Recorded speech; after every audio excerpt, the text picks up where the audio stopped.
जय श्री राम। आज शाम का वक्त है। हम लोग श्रीमती जी के साथ में सुंदरकांड का पाठ करने जा रहे हैं और इसके सुनने मात्र से अपने अंदर अच्छाइयाँ आ जाती हैं, बुराइयाँ दूर हो जाती हैं। और ये सुंदरकांड उस समय का विवरण है, आप सभी लोग जानते ही हैं। तुलसीदास जी कितने मार्मिक ढंग से लिखे हैं। जब सीता माता का श्रीलंका में अपहरण हो जाता है और सुग्रीव की सेना श्री रामचंद्र जी के साथ में मिलके उसमें हनुमान जी को वहाँ भेजा जाता है लंका में माता जी का पता लगाने के लिए। तो तुलसीदास जी पहली चौपाई लिखते हैं। आप श्रीमती जी आप भी साथ दीजिए। जामवंत के वचन सुहाए, सुन हनुमंत हृदय अति भाए। तब लगी मोहि परख्यहु तुम भाई, सही दुख कंद मूल फल खाई। अच्छा, अब हम इसका अर्थ बता लेते हैं।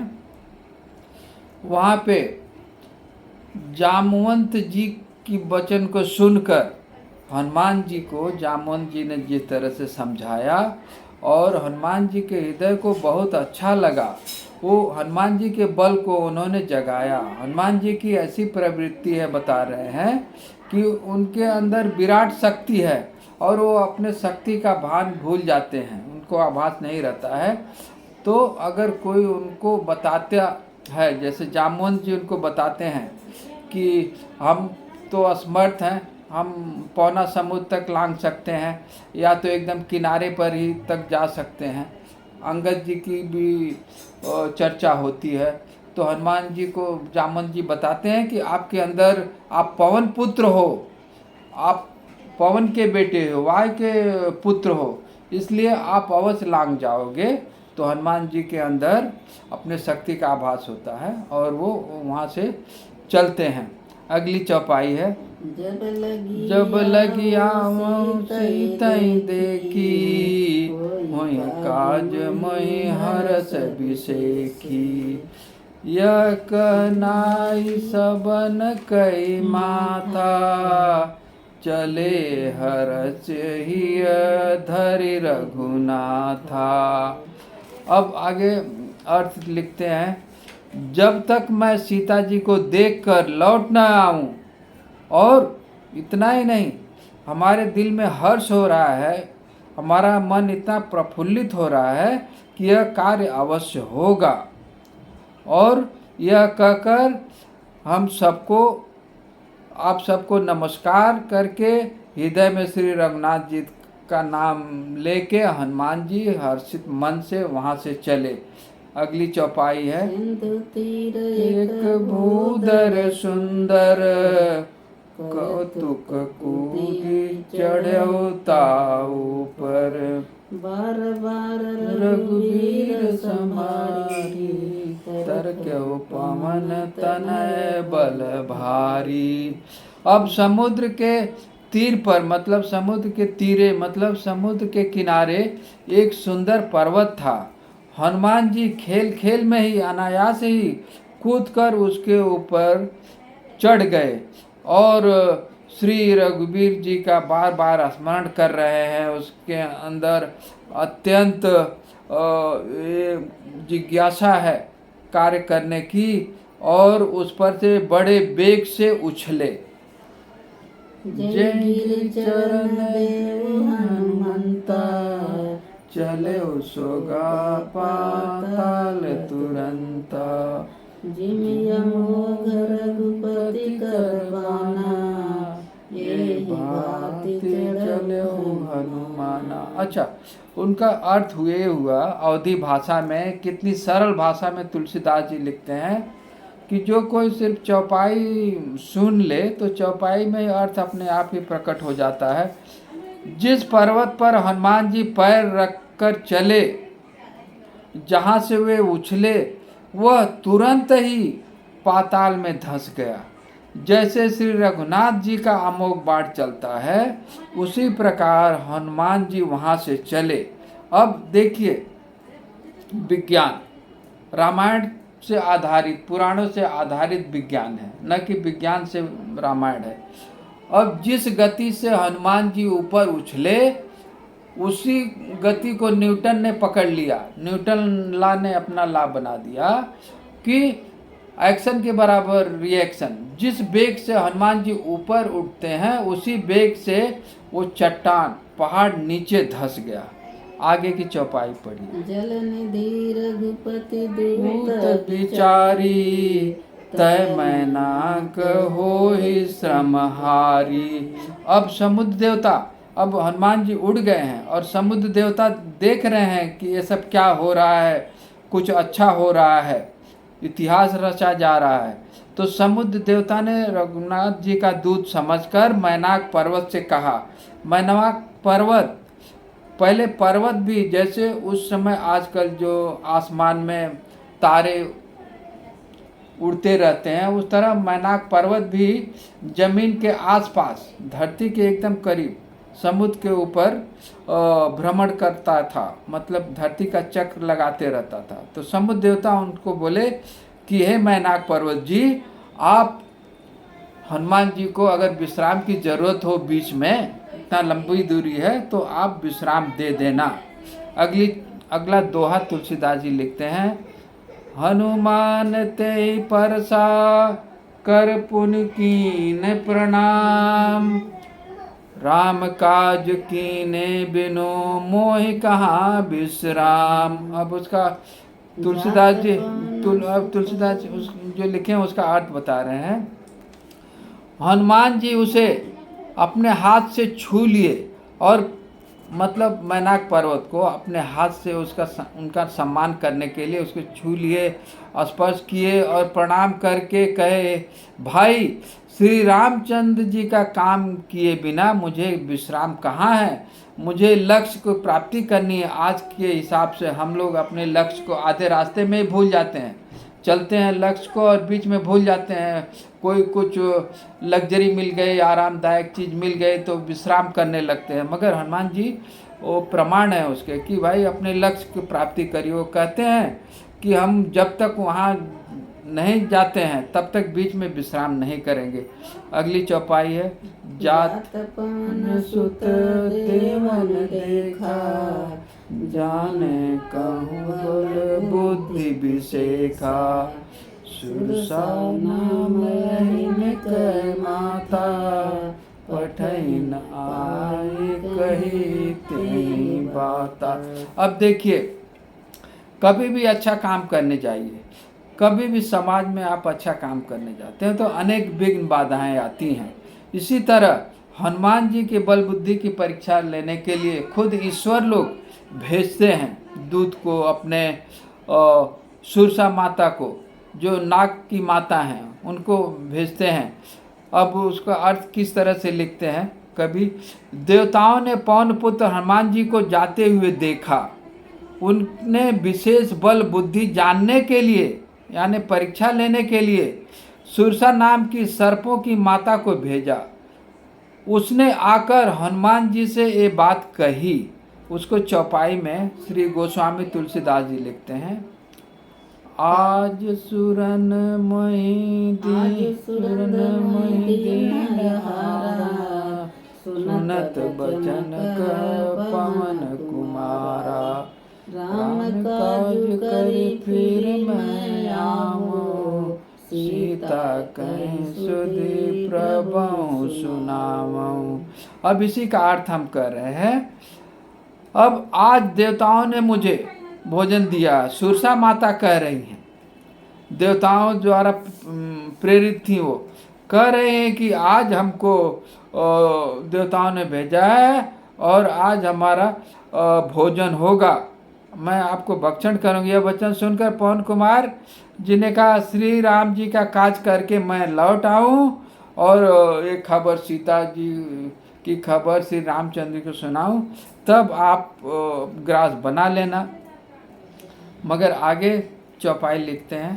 तब बदन बैठी हूँ आई, सत्य कहूँ मोहि जान दे माई, कौन जतन दे नहीं जाना, ग्रस सिन मोहि कहूँ हनुमाना।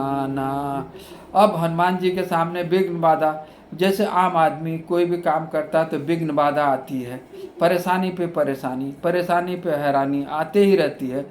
उसी को उसका अर्थ हुआ सटीक चौपाई का। तब मैं आकर तुम्हारे मुंह में घुस जाऊंगा, हनुमान जी सुरसा जी से कहते हैं, और तुम खा लेना। हे माता, मैं सत्य कहता हूँ, अभी मुझे जाने दो। जब किसी भी उपाय से उसने नहीं जाने दिया, तब हनुमान जी ने फिर कहा कि तुम मुझे खा लो। अब जो जन फलित ही बदन पसारा, कपितन कीन दुगुण विस्तारा। जो जन मुक्त ठयऊ, तुरत पवन सुत 32 भयऊ। देखिए अवधी भाषा में कितना बढ़िया विवरण लिखे हैं कि अपने आप ही उसका अर्थ समझ में आ जाता है। फिर भी हम बता रहे हैं, उन्होंने जोजन भर, जो जोजन आज का 4 कोस और का मुंह फैलाया, उन्होंने भयानक रूप धारण किया। अपनी परीक्षा हो रही है, देखिए। तब हनुमान जी अपने शरीर को दूना बढ़ा दिया। उन्होंने 16 जोजन का मुख किया। तो हनुमान जी को लक्ष्य की प्राप्ति करनी है, तो उन्होंने तुरंत 32 जोजन, उनसे डबल अपना रूप दिखाया, अपना साहस दिखाया कि हमको लक्ष्य प्राप्ति करनी है।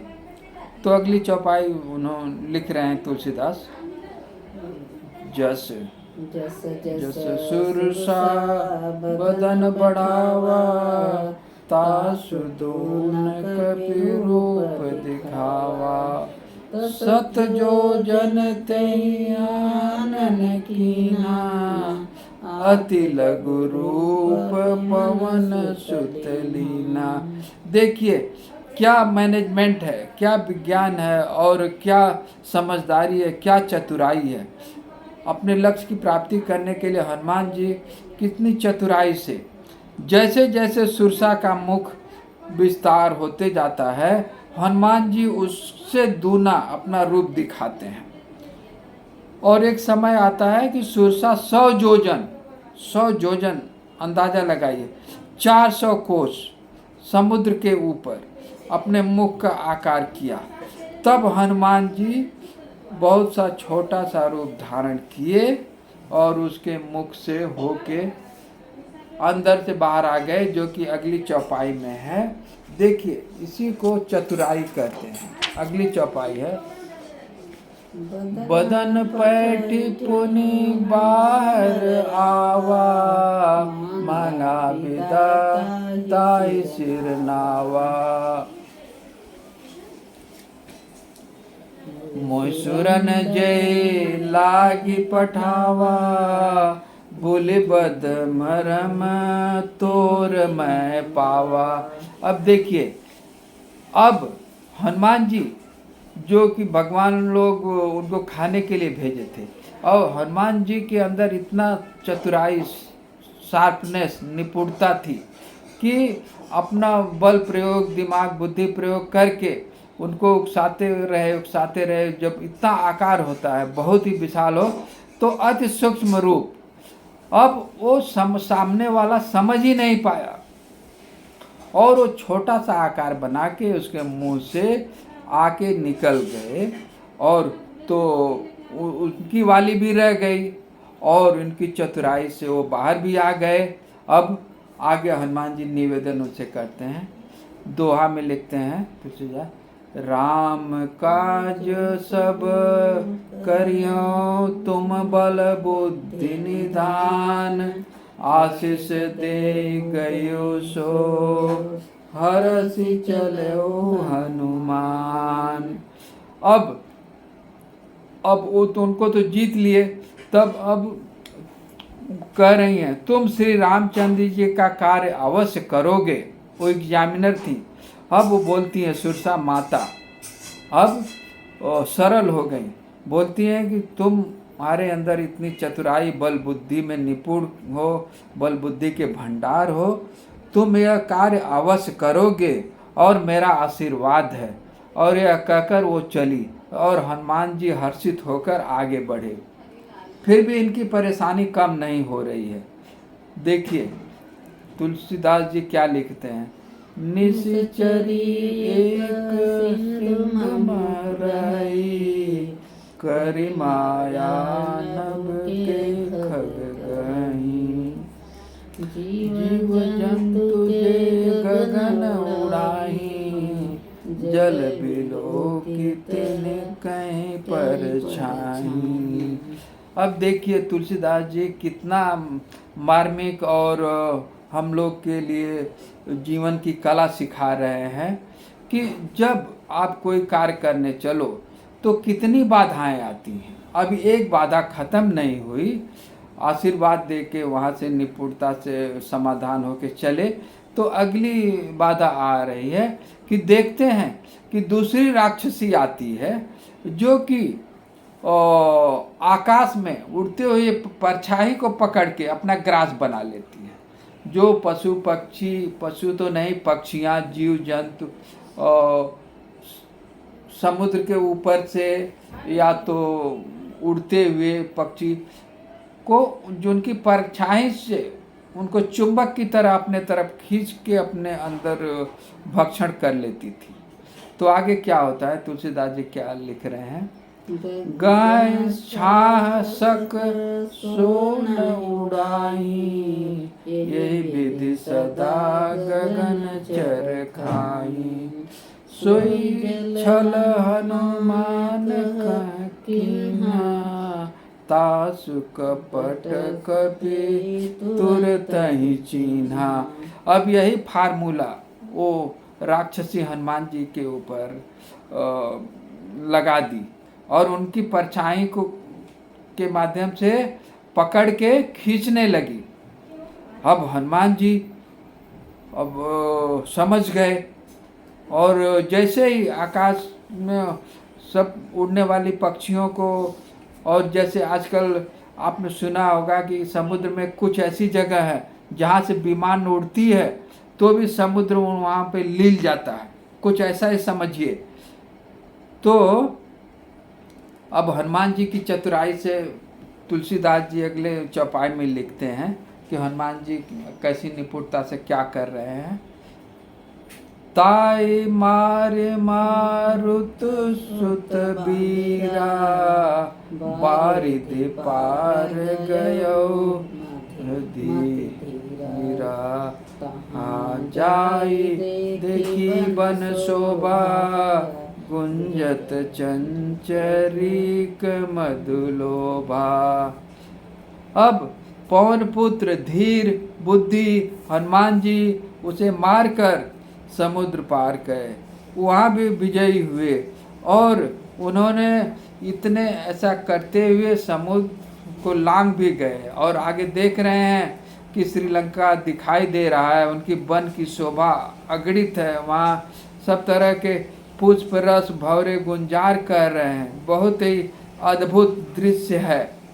अब अगली चौपाई में नाना तरु फल फूल सुहाए, मृग वृंद देखी मन भाए। शैल विशाल देखी एक आगे, तापर भय त्यागे। अब समुद्र को लांग गए हनुमान जी, अब श्रीलंका के धरती पर आ गए हैं। अब वहाँ का प्राकृतिक विवरण ऐसा है, अनेकों प्रकार के वृक्ष फल फूल से लदे हुए सुशोभित हैं। पशु और पक्षियों के समूह को देखकर मन में बहुत ही प्रसन्नता हो रही है। और सामने एक विशाल पर्वत को देखकर हनुमान जी साहस करके भय त्याग कर उस पर दौड़कर चढ़े। अगली चौपाई मानकं कपि कहे अधिकारी, प्रभु प्रताप जो कालहि खाई। गिरि पर चढ़ी लंका तेहि देखी, कहि न जाई अति दुर्ग विषेखी। अब हनुमान जी वहाँ पढ़ रहे हैं, पहाड़ पे चढ़ गए हैं और इस सब का इतना अच्छा विवरण, इतना जोश में है हनुमान जी, इतने फल फूल वृक्ष पहाड़ और वहाँ की नगरी देख के प्रसन्न हो रहे हैं। अगली चौपाई है, अति उतंग जल निधि चौपासा, कनक कोट कर परम प्रकाशा। अब श्रीलंका का विवरण, कनक कोट मतलब सोने का ही कोट, सोने का ही लंका, अत्यंत ऊंचा स्थान पर वहाँ गए और श्रीलंका के चारों ओर समुद्र है, सोने के परकोटे, सोने की चार दीवारियां बनी हुई है और परम प्रकाश से प्रकाशित जगमगा रहे हैं। अब छंद में तुलसीदास जी लिखते हैं और श्रीलंका का संक्षेप में छंद में वर्ण लिखे हैं तुलसीदास जी। कनक कोट विचित्र मणि कृत सुंदर आयतन घना, चौहट भट्ट सुभट बीति चारपुर विधि बना, गज बाज खच्चर निकर पदचर रथ बरो तिन कौगनय, बहुरूप निश्चर जूत अति बल सेन बरनत नहीं बने। विचित्र बात है, श्रीलंका का विवरण कर रहे हैं कि वहाँ विचित्र मणियों से जड़ा हुआ सोने का परकोटा है, उसके अंदर बहुत से सुंदर घर हैं, चौराहे हैं, बाजार, सुंदर मार्ग और गलियां हैं, बहुत बहुत सुंदर नगर, बहुत हर तरह से आर्किटेक्चर के हिसाब से सुंदर सजा हुआ, हाथी घोड़े खच्चर का समूह, पैदल और रथों का समूह को कौन गिन सकता है, अनेक रूपों में राक्षसों का दल है। अब देखिए श्रीलंका और रावण और राक्षसों का दल। अब जिसका राजा ही सीता जी को उठा ले गया तो वहाँ राक्षस ही रहते होंगे। उनकी अत्यंत बलवती सेना का वर्णन करते नहीं बना। अब आगे लिखते हैं, वन बाग नहीं, यहाँ पे वन बाग उपवन बाटिका सरकूप बापी सोहई, वहाँ का नगर का वर्णन है। वन बाग उपवन बाटिका सरकूप वापी सोहई, नर नाग सुर गंधर्व कन्या रूप मुनि मन मोहई, कहु माल देह विशाल शैल समान अति बल गर्जही, नाना अखारें भिरें बहुविध एक एक ही तर्जही। अब देखिए वहाँ का विवरण, वहाँ की सेना किस तरह से लड़ते हैं, आपस में कुश्ती लड़ते हैं, कसरत करते हैं, वहाँ की व्यवस्था का वर्णन कर रहे हैं। वन बाग उपवन बगीचे फुलवाड़ी तालाब कुएं बावलियाँ, और ये हमारी बहुएं प्रसाद बांट रही हैं, पूछ रहे हैं कि भाजी में तड़का कौन सा लगाएं। मनुष्य नाग देवता और गंधर्व कन्याएं सौंदर्य मुनियों की मन को मोहित कर ले रहे हैं। वहाँ का विवरण है, कहीं पर्वत के समान विशाल शरीर वाले बड़े ही बलवान मल्ल पहलवान गरज रहे हैं, अखाड़ों में ताल ठोक रहे हैं और बहुत प्रकार से भिड़ते हुए एक दूसरे को ललकार रहे हैं। आगे है जो कि आप में उसमें नहीं होगा, हमारे इसमें रामायण में है।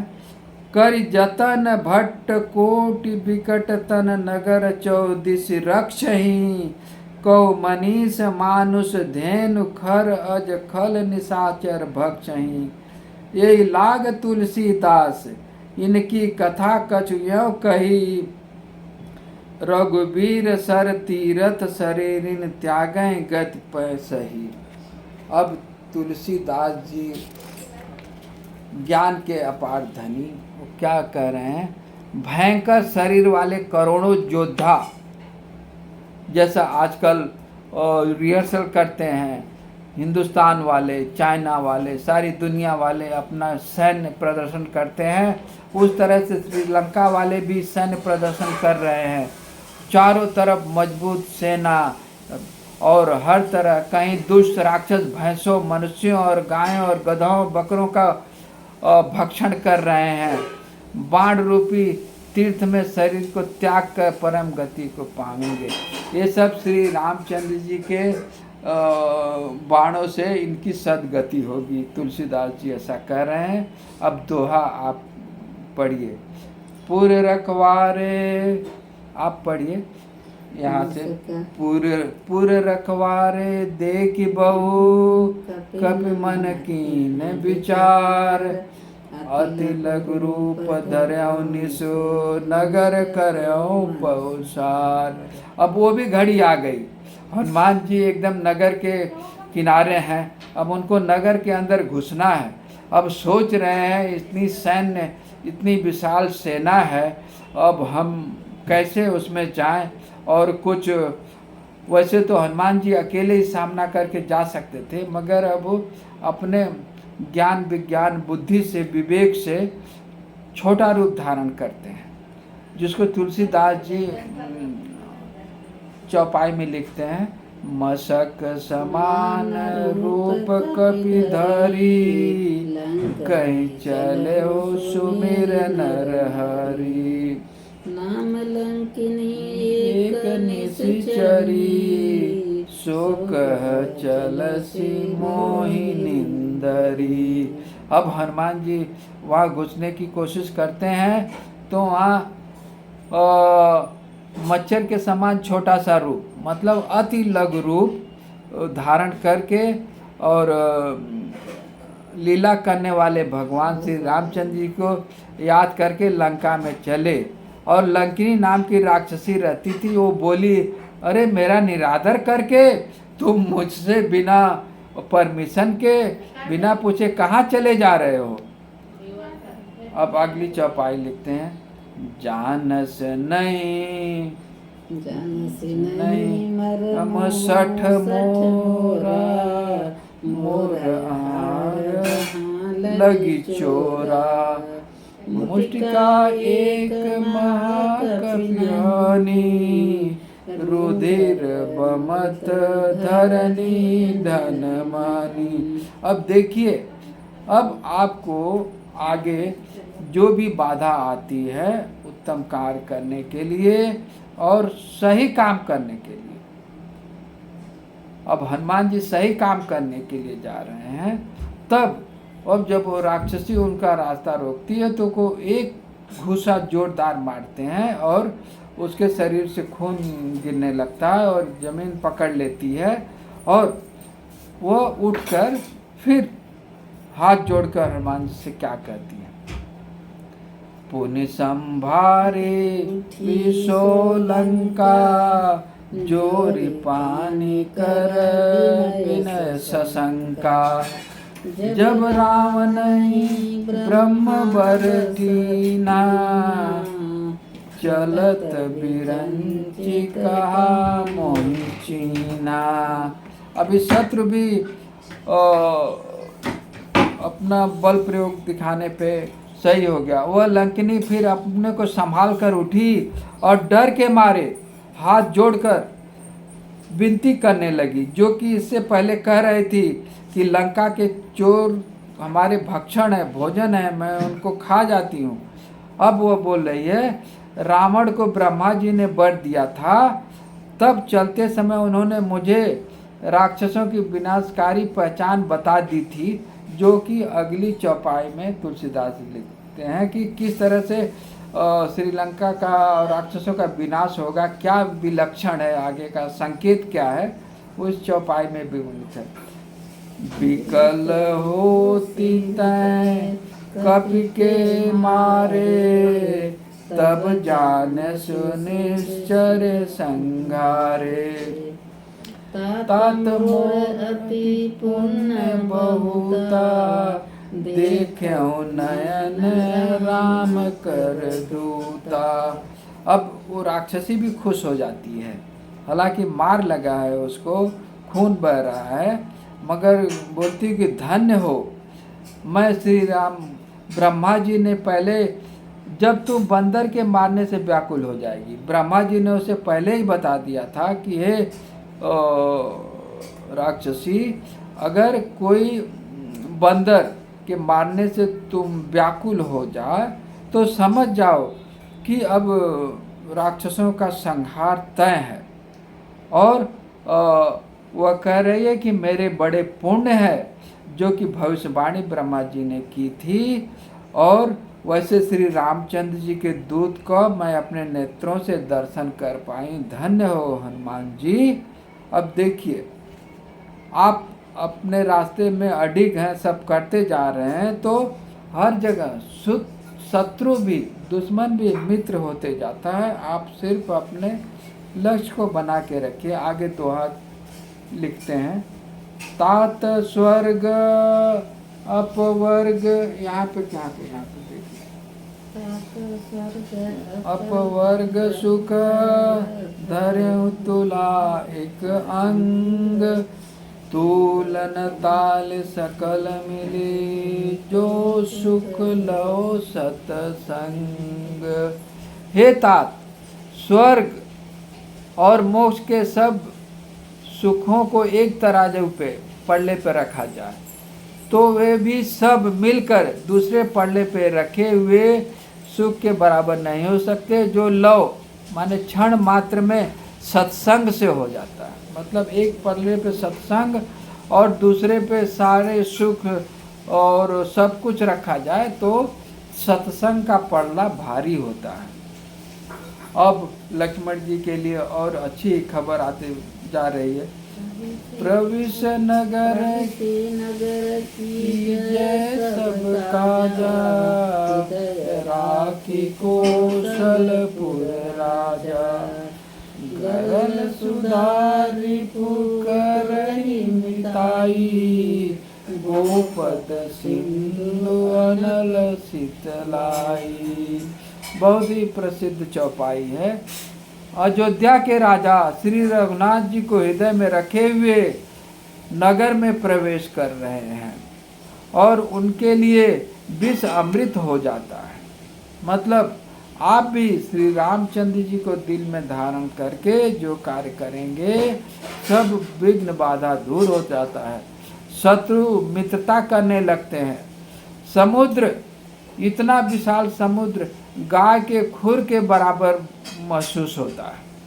अभी देखिए, आप अपने सही लक्ष्य पे हैं, एक फ्लाइट पकड़िए, श्रीलंका जाइए, समुद्र का आभास भी नहीं होगा कि कहाँ समुद्र है। आज की तुलना वहाँ से कर रहे हैं। और अग्नि, आप जरा ध्यान दीजिए, अग्नि में भी शीतलता आ जाती है। आग भी आपका नुकसान नहीं करेगी, हित करेगी। अब अगली चौपाई तुलसीदास जी लिखते हैं, गरुड़ सुमेर सबताही, राम कृपा करे चितवा जाहि, अति लघु रूप धरऊ हनुमाना, पैठा नगर सुमेर भगवाना। अब आगे लिखते हैं, हे गरुड़ जी, सुमेर पर्वत उनके लिए रज के समान हो जाता है, जिन्हें श्री रामचंद्र जी ने एक बार कृपा करके देख लिया।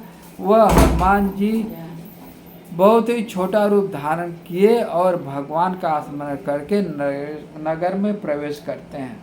अब हनुमान जी अपने चतुराई से सूक्ष्म रूप धारण करके नगर में प्रवेश कर रहे हैं। अब वहाँ की विवरण को देखते हैं कि वहाँ की सुंदरता, वहाँ का नगर कैसे बना हुआ।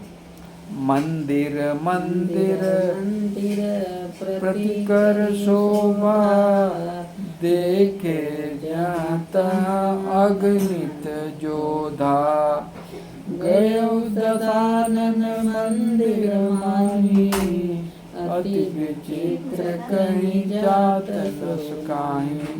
वो देख रहे हैं प्रत्येक घर महल जहाँ असंख्य योद्धा हैं, फिर भी वे रावण के महल में गए और अत्यंत विचित्र था।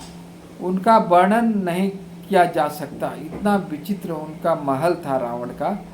उसके बारे में तुलसीदास जी लिखते हैं महल का विवरण, शयन किए देखा कपितेहि मंदिर मौन दीखी बहतेहि भवन भवन एक पुनि दीख चुहावा हरि मंदिर भिन्न बनावा। अब देखिए हनुमान जी जाके अपने लक्ष्य पे ही पहुंच गए। अब बोले कि रावण का घर है, तो घर में ही ऊपर ऊपर हर तरह से निगरानी कर लिया, मगर सीता जी नहीं दिखाई दी उनको। अब उसका अर्थ इस तरह से है, हनुमान जी रावण के सैन्य कक्ष में तलाशी लिए, परंतु महल में जाने कहीं नहीं दिखाई दी। फिर एक सुंदर महल दिखाई दिया जहाँ भगवान का मंदिर जैसा बना हुआ था। तब हनुमान जी सोचे राक्षसों की नगरी में ये मंदिर, तब भी उनको भ्रम हो रहा है, फिर भी आगे बढ़ते हैं। तुलसीदास जी दोहा लिखते हैं, रामायुध नहीं चौपाई, रामायुध अंकित गृह शोभा बरनिन जाय नव तुलसिका वृंद देखे हरस कपिराय। अब वह देखते हैं, विभीषण जी का घर है, वह देखते हैं कि श्री राम जी आए, धनुष चिन्हों अंकित है, उनके घर पे धनुष बाण बनाया हुआ है, तुलसी का वृक्ष लगाया हुआ है, वहाँ नवीन नवीन वृक्ष तुलसी और कपिराज। हनुमान जी बहुत हर्षित हुए कि ये कोई भक्त का घर है, जो श्री राम जी का भक्त है, या हमारा काम अवश्य बनेगा। तो इस तरह से अपने लाइफ में भी हर जगह शत्रु और मित्र मिल जाते हैं। तो हनुमान जी हर्षित हो रहे हैं कि अपने काम के हैं, इनसे परिचय बनाया जाए। अब लंका निश्चर निकर निवासा यहाँ कहाँ सज्जन कर वासा मन महु तरक कपिलागा ते समय विभीषण जागा। देखिए अब दुश्मनों के नगरी में मित्र मिल गए। श्रीलंका में राक्षसों का समूह है, राक्षसों का निवास स्थान है, वहाँ सज्जन पुरुष कहाँ से आ जाए। अब इनके मन में शंका हो रही है। हनुमान जी इस प्रकार मन में तर्क कुतर्क कर रहे हैं, उसी समय उसमें रहने वाले विभीषण जी जागे। अब आगे तुलसीदास जी, राम नाम तेहि सुमिरन कीना हृदय हरषि कपि सज्जन कीना ऐसन हठि करिहउँ पहिचानी साधुत होयन कारज हानि। अब देखिए हनुमान जी सोच रहे हैं कि ये भक्त उठते ही राम राम कह रहे हैं और भगवान का नाम ले रहे हैं, तो विचार कर रहे हैं कि ऐसे व्यक्ति से मिलने से कोई हानि नहीं होगी, जो कि हम भी राम के भक्त, वो भी राम के भक्त। तो हनुमान जी उनसे वार्तालाप करते हैं। अब तुलसीदास जी लिखते हैं, विप्र रूप धरि वचन सुनाए सुनत विभीषण उठित आए करि प्रणाम पूछी कुशलाई विप्र कहूँ निज कथा बुझाई। अब हनुमान जी अपना वेश ब्राह्मण का रूप धारण करते हैं और उनके सामने जाके उनसे विभीषण से उठकर वहाँ से आगे आए और प्रणाम करके कुशल पूछी और कहा, हे ब्राह्मण देव। विभीषण जी हनुमान जी को ब्राह्मण रूप में देखकर उठ के आते हैं और पूछते हैं, हे ब्राह्मण देव, अपनी कथा समझा कर कहिए कि आप कौन है, कहाँ से आए हैं, क्या है।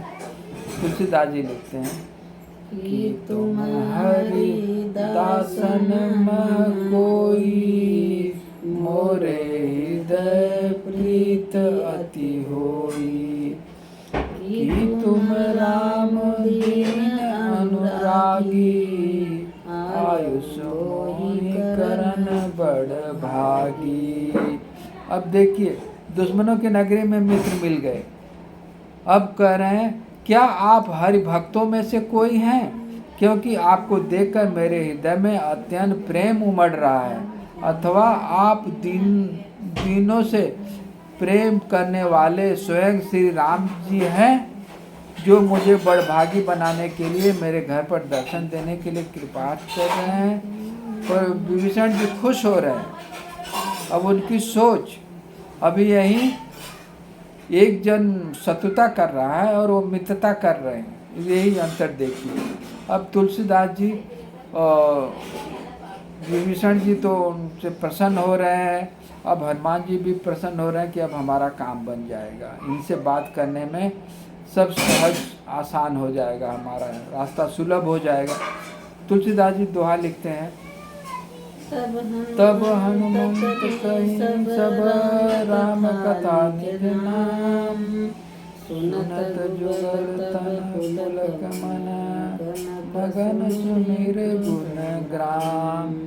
तब हनुमान जी श्री रामचंद्र जी की सारी कथा संक्षेप में उन्हें बताया, और सुनते ही दोनों के शरीर पुलकित हो गए। श्री रामचंद्र जी के गुणों का समूहों का स्मरण करके दोनों के मन प्रेम और आनंद से मगन हो गए। आगे लिखते हैं, सुनो पवन सुत रहनि हमारी, जिम दसन महु जीभ विचारी, तात कहूँ मोहि जानि नाथा, करहु देखिए भानुकुल नाथा। अब श्री विभीषण जी संक्षिप्त में अपना विवरण कर रहे हैं कि हे हनुमान जी, हम राक्षसों की नगरी में, ठीक है, अब यहाँ पे समापन है, या एक दो चौपाई करके समापन करेंगे, आप खाली 1 मिनट बैठिए। विभीषण जी क्या कह रहे हैं कि हे हनुमान जी, राक्षसों के बीच में हम किस तरह से राम नाम कर रहे हैं और अपनी भक्ति को बनाए हुए हैं, जैसे कि 32 दांतों के बीच में जीभ बिचारी अपने को आपको अपनी इज्जत को संभाल के, अपने आप को संभाल के रखती है। थोड़ा भी दांत, 2 दांतों के जबड़ों के बीच में आए तो कट सकती है, फिर भी अभी अपनी ही जीभ लीजिए।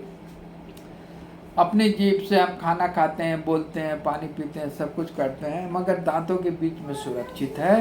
वो उपमा दे रहे हैं विभीषण जी। इसी तरह से हम 32 दांतों के बीच में, राक्षसों के बीच में अपने आप को संभाल के रखे हैं। और आगे का विवरण भी आप लोग जानते ही हैं, कुछ 1-2 चौपाई और आगे कह के समापन करेंगे।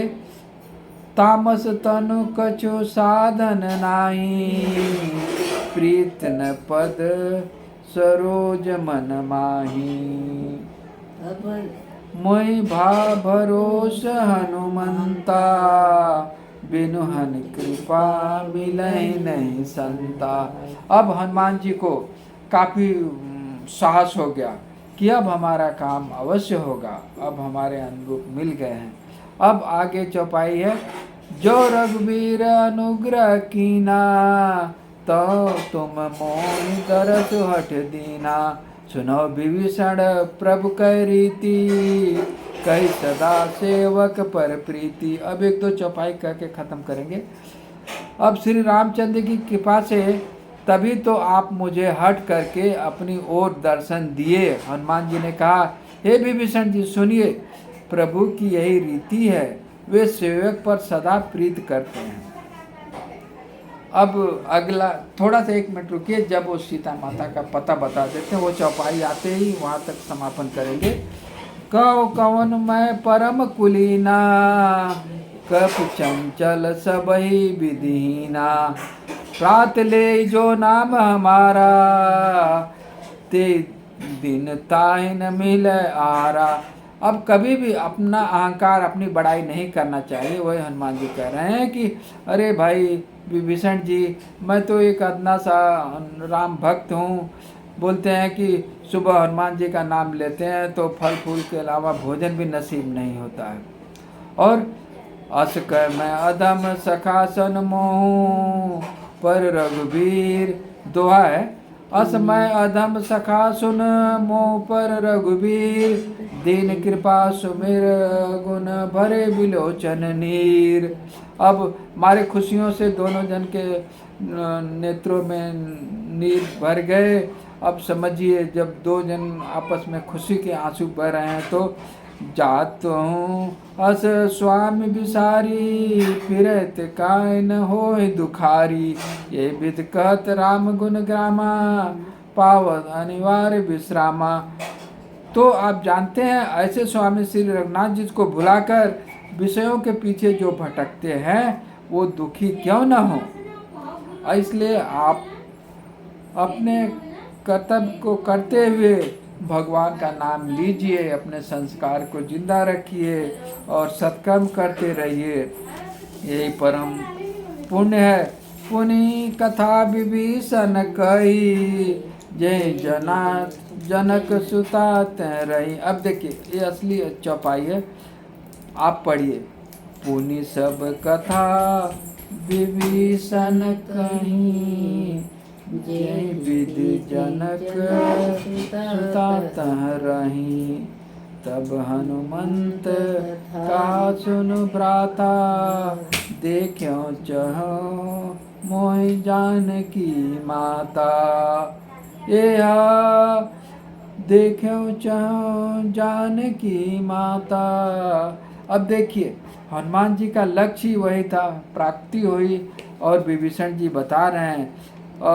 फिर विभीषण जी जानकी जी जहाँ पर जिस प्रकार से लंका में अशोक वाटिका में रह रही हैं विभीषण ने बता दिया। और वो बोलते हैं हनुमान जी कि मैं जानकी माता को तुरंत देखना चाहता हूँ। तो अब विभीषण जी हनुमान जी के मित्र हो गए। जुगत विभीषण सकल सुनाई, चले पवन सुत विदा कराई, कर चो रूप गयो पुनितावा, बन अशोक सीता जहरावा। अब इस तरह से हनुमान जी को अपने लक्ष्य की प्राप्ति हो गई। विभीषण जी बता दिए अशोक वाटिका में यहाँ वहाँ वैसे छुप छुपा के ऐसे जाते हैं और आगे का विवरण आप सभी लोग जानते हैं। और इसको अगले प्रसंग में हम लोग फिर कभी बैठेंगे पढ़ेंगे। और आप सभी लोग से यही निवेदन है। अच्छा एक चौपाई और हम पढ़ रहे हैं श्रीमती। देख मनसिका कीनी प्रणामा, बैठे बीत जात निस जामा। कृषितन कितना मार्मिक दृश्य है। सीता जी अशोक वाटिका में मलिन मन में बैठी हैं। तुलसीदास जी लिखते हैं, फिर से उसी चौपाई को पढ़ते हैं। देखी मनऊ मैं कीनी प्रणामा, बैठे बीत जात निशिदामा।